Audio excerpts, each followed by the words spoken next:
Hello friends, તો આજે આપણે બનાવીશું વટાણાની કચોરી। તો તેને બનાવવા માટે સૌપ્રથમ એક વાસણની અંદર 2 મોટી વાટકી જેટલો મેંદો ચાળી અને લઈ લેશું। ત્યાર પછી તેમાં સ્વાદ અનુસાર મીઠું ઉમેરી દેશું અને મુઠ્ઠી પડતું મોણ ઉમેરી દેશું। તો મોણ આપણે 2 ચમચી જેટલું ઉમેરી દેશું। તો તમે ઘી પણ ઉમેરી શકો છો અથવા તો તમે તેલ પણ ઉમેરી શકો છો। ત્યાર પછી તેને બંને હાથથી મસળી અને એકદમ સરસ રીતે આપણે લોટ મીડિયમ સોફ્ટ બાંધી લેશું। તો ત્યાર પછી તેમાં આપણે જરૂર મુજબ પાણી ઉમેરતા જવાનું અને એકદમ સરસ રીતે લોટ બાંધી અને તેને 10 મિનિટ માટે ઢાંકી અને રેસ્ટ આપી દેશું। તો હવે આપણે સ્ટફિંગ બનાવી લેશું। તો સ્ટફિંગની અંદર આપણે લીલા વટાણા લઈ લેશું। તો મેં અહીંયા લીલા વટાણાને 1 વાટકા જેટલા લીલા વટાણા લીધેલા છે। ત્યાર પછી તેમાં આપણે લીલું મરચું ઝીણું સુધારી અને ઉમેરી દેશું। ત્યાર પછી તેમાં આપણે લસણની 4 થી 5 જેટલી કળી ઉમેરી દેશું। ત્યાર પછી તેમાં આપણે વરિયાળી ઉમેરી દેશું અને આખા ધાણા પણ ઉમેરી દેશું જેથી તેનો ટેસ્ટ એકદમ સરસ આવે। અને ત્યાર પછી એક ચમચી જેટલું આપણે જીરું ઉમેરી દેશું અને ત્યાર પછી આપણે તેમાં સ્વાદ અનુસાર મીઠું ઉમેરી દેશું અને તેને આપણે મિક્સર જારમાં પીસી લેશું।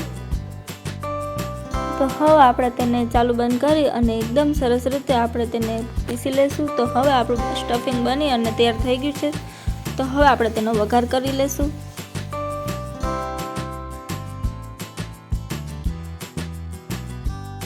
તો હવે વઘાર કરવા માટે એક કઢાઈની અંદર 2 ચમચી જેટલું તેલ ઉમેરી દેશું।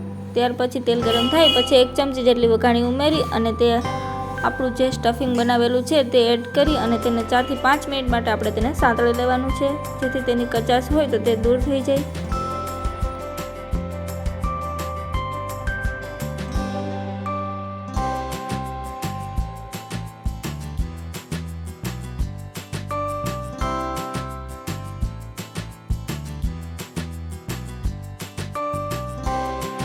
તો હવે આપણું સ્ટફિંગ બની અને તૈયાર થઈ ગયું છે। તો હવે આપણે તેને ઠંડુ કરવા મૂકી દઈશું।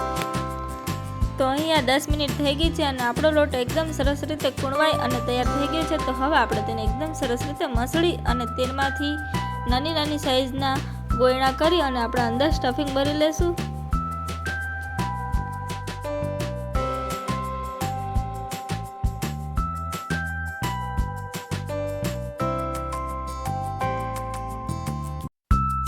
તો આવી રીતે આપણે તેને પ્રેસ કરતું જવાનું અને અંદર સ્ટફિંગ ભરી અને તેને આવી રીતે પ્રેસ કરી દેવાનું જેથી આપણું સ્ટફિંગ છે તે બહાર ના નીકળે।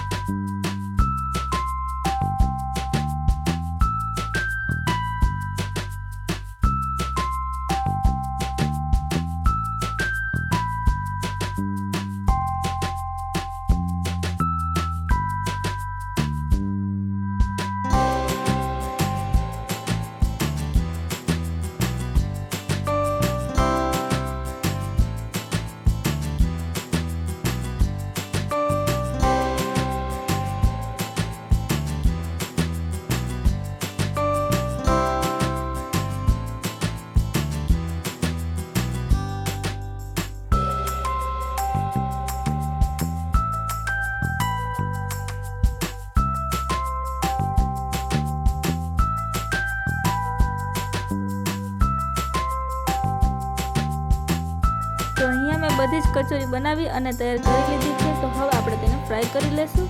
તો ફ્રાય કરવા માટે મેં અહીંયા તેલ ગરમ કરવા મૂકી દીધું હતું તો તે પણ ગરમ થઈ ગયું છે। તો હવે આપણે તેને એક પછી એક આપણે બધી જ ફ્રાય કરી લેશું। એકદમ ગોલ્ડન બ્રાઉન થાય ત્યાં સુધી આપણે તેને ફ્રાય કરી લેશું।